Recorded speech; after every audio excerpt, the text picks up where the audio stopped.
What if I told you that makeup can affect OCD positively? So today I'm sharing 5 ways makeup can positively affect OCD. And the fifth one is something nobody really talks about.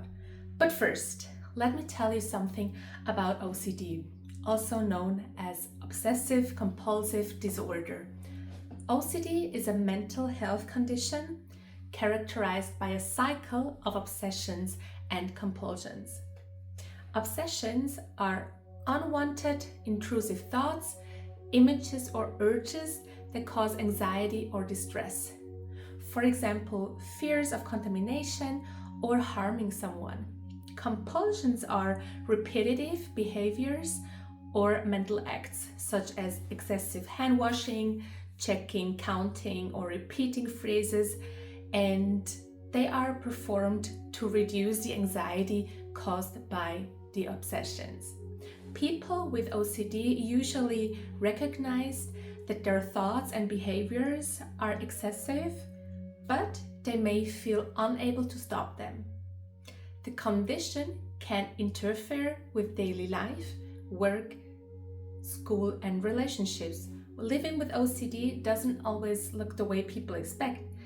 It's not just about cleanliness, not about organization. It's about intrusive thoughts, relentless doubts, and the exhausting need to feel certain or safe. For someone with OCD, even simple moments can feel mentally loud. Today, we're talking about something unexpected: how makeup can gently support someone living with OCD. Not as a treatment, not as an exposure therapy, but as a small grounding tool. Number 1, routine can reduce mental noise. OCD thrives on uncertainty. What if I didn't do this right? What if something bad happens? A consistent makeup routine can introduce predictability. Same order, same products, same motions. When the brain knows what comes next, it has less space to spiral. It doesn't eliminate intrusive thoughts, but it can quiet them just a little. And sometimes that's enough. To breathe. Enough. Like number 2, it redirects attention without suppression. People with OCD are often told to ignore the thoughts, but ignoring doesn't work. The thoughts push harder. Makeup offers something different. It gently redirects attention without fighting the mind. Precision, detail, focus. The hands are busy, the eyes are engaged. The thoughts may still exist, but they're no longer in full control. Number 3, it restores a sense of choice. OCD can make life feel ruled by internal commands. Do this, check that, repeat again. Makeup is different. There is no correct way, no moral consequence, no catastrophic outcome, just choice. Color or neutral, 5 minutes or 20, full face or nothing. For someone whose day is shaped by compulsions, voluntary choice can feel deeply freeing.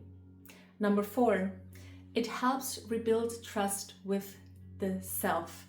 One of the hardest parts of OCD is self-doubt. Can I trust my memory? Did I really do it right? Makeup can become a safe space to practice trust. You apply it, you move on, you don't redo it 10 times, and slowly and gently the message becomes, I can act, and let it be enough. That's not small, that's powerful. And number 5, the one nobody talks about, makeup as mental containment. This part is rarely discussed. Sometimes makeup isn't about beauty, it's about containment. When intrusive thoughts feel overwhelming, When someone doesn't want to explain why they're distracted, tense, or mentally exhausted, makeup can help someone feel held together. It creates a sense of readiness, of composure, of I can face the world like this. Is it a cure? No. Is it avoidance? Not necessarily. Sometimes it's simply a way to function, and functioning matters. So makeup will never replace therapy, ERP, or professional support for OCD, but it can be a tool, a ritual, a moment of calm in a loud mind. If this topic resonates with you, go to my playlist Makeup for Mental Health, and I'll see you in the next one. Bye!